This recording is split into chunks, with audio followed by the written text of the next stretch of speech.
This is all coming from the sungold. This is the 5000. As you see, I did DIY down here. I got my load going into a 40 amp panel, and as you see, this actually, I think it put out 50 amps. Right now, I got 30 amps hooked up. So it's 6 gauge wire coming down. So that should be able to handle 50 amps. I got 2 circuits. One circuit is going to this plug. This plug is connected to this outlet. This outlet, we got one going to the bedroom upstairs. That's just a TV and a light. This one is going to all this to my internet setups, and this cord is going to the living room, and then this cord is going outside to like the garage, the refrigerators and everything outside. So that's what we got here. Then we got a bunch of USB-Cs, and these USB-Cs is powering up like this plethora of devices, all this mix stuff like, you know, headphones, adapters, all that good stuff. And then we got a plug for batteries. We use these power controllers for our Xbox. Okay, so we have all that. The second circuit is going to this outlet. This outlet, I wanted extra 15 amps going from here. So these 15 amps, this could power extra stuff. So for instance, I think I got family room right here. This is going to some computers in the room. So it's not the consoles or the entertainment center. This is actually going to both of my son's computers. And then we have another outlet where I usually plug my computer in. I do modular, just a little laptop and stuff. So that powers that. And this is open just in case the second fridge that's in our kitchen and the stove during the power outage, I could just plug it right into here. So it'd be separate from all my internet devices, but still coming from the sungold. As you see, got 53 volts. Let me show you. Right now it's a rainy day, so it's 300 watts coming in, 300 going out. At 80% charge from yesterday. This is my battery connections. These are two 32 kilowatt batteries. 2 32 kilowatt batteries. This is the slave. So you see that one is at 75%. It should be equalized, so I just saw something wrong. This is at 80%. So they within a couple of percentage points, but I think they should be more equalized.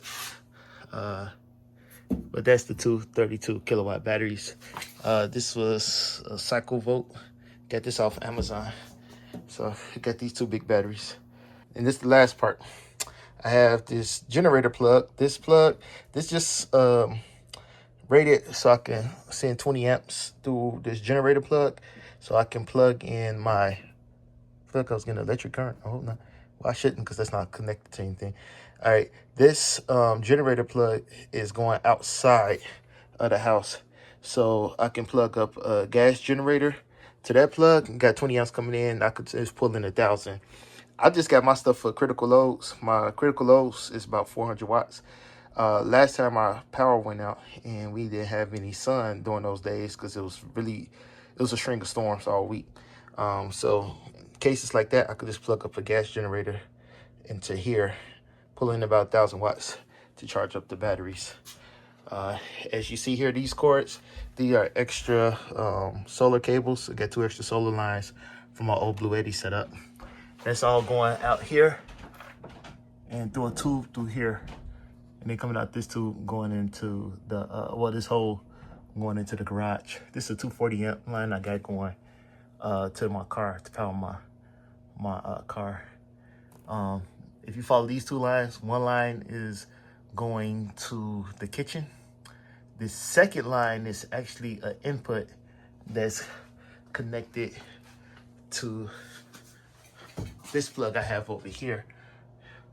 I put it out the way just in case I need to plug in a furnace, I believe. No, I don't know why I put it out the way, to be honest. But I got that plug over there. That is a 20 amp outlet. That is, I use that to plug in as a backup to here. So if my batteries is low, if I'm out of town or something and my batteries get low, it'll plug into the grid. It'll charge from the grid. Right now it's set on hybrid, so it only charges from the grid if my battery percentage get too low. So if you get down to 60%, I believe 60, maybe 50%, it's going to connect to the grid and charge these batteries up. Okay, so I got my NAS. I only use that printer, but these two computers. You see this orange cord that's going to the front with my modem, and then my Ubiquiti set up. Got my switch, my router hooked up. So this is what I'm powering. This cord is coming in from the back room, and it's powering up the consoles. So I got those consoles, then I got this TV. When these consoles are on, it's pulling about 800 to 1,000 watts. So sometimes I just plug these consoles into the grid on cloudy days and stuff. But if it's a lot of sun coming in, I just switch them over. And then it's powering this TV. This is, I think, a 75-inch TV, and with a sound bar. We got all these different consoles hooked up, and then we stream like Roku and all that stuff. So that's the reason why I got an extra switch connected. This here is just an extra plug I got coming from the solar. Remember I said the extra living room? This is where I usually plug in at when I'm relaxing on the couch. All right, my kids' computers are off today. Not feeling the best, so. And then this is my youngest on there. We do homeschool. So my youngest, he's doing homeschool now. This is my high schooler. As you see, he's a little more advanced with his computer setup. And his computer pull in 500 watts on the regular. And then this 3D printer is connected to the wall, but it powers these things up as well. All right, y'all. So, all right, this is the update. I gotta clean up some of these extra bricks, but I changed it. Now I got 8 panels going across 2 strings of 8. So that's 8. Then that's 8. I pitched those hoping that that'll help with what I want to say, so that can help with snow in the wintertime. We'll see how it go. I probably got to put some extra bricks under each one just to help, because if it's snow covering at least half those strings, if the other half is good, I think that's okay. I gotta go back to check the parallel in the series, because one, if you got shade on one part, it shade everything else. Speaking of, I gotta hit that so that you see that little shade on that corner. But you can't avoid all shade. Over here in the morning, that's going to cause shade. But there's 8 panels wired in series, and then it's 2 parallel strings. Let me take y'all around the back so y'all can see. You see this coming down. This is the positive end. So I got positive going to this white branch. Since it's only 2 panels, this basic white branch should be okay without needing something more substantial. Then this is the negative going across. This is a pretty old deck, so I kind of just use it for my panels. Not kind of, that's exactly what I do. And this is the negative side. This negative side is a white branch, and that's going to these panels. This is the last part. Gotta get rid of that. And then that forms the little branch. That's 4,000 watts. This is just an extra panel I got. Since I had this, like if I got like a small Blue 80 or something to charge, that's just one panel. That's all that goes to. But that's my 4 kilowatt array powering up everything. All right, so my whole point of showing this to show that you don't have to, get a permit or try to get this big transfer switch. You can kind of do this stuff yourself. Probably still want to do a transfer switch. That's the best way, but if you need to save some money, that's the way to do it. Let me show you one part. This is my most viewed video all time, I think, when I first put together my first 1,000 watt array. Let me show you. This is the main cord going in to the house. I got it still foamed in. This little cord is actually feeding into my antenna.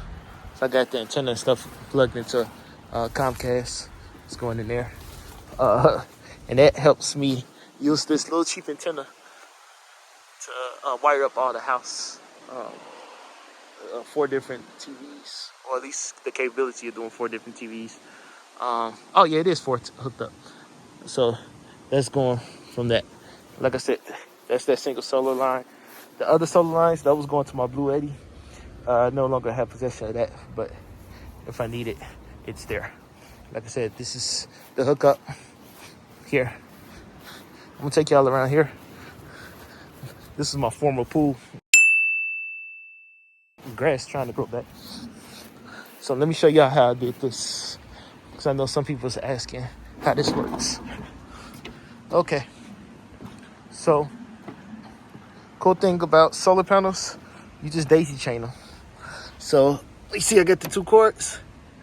I get 1 to 1 to 1 to 1 to 1 going all the way down. It's two different strands. So when you look here, is a white connector. This white connector, this is the negative side. So I started off with negatives, and I went negative, positive, negative, positive, negative, positive. And if you do that, when you get to the end, you wind up with this Y branch, which is the positives. Now don't get confused. I know this cord looks black. That's just because it's right next to this last panel, so it's black. The other one I had to stretch out because remember I had an extra panel that didn't fit, so that's the reason why that's red. But they give me my 4,000 watts to power all of this stuff up. All right.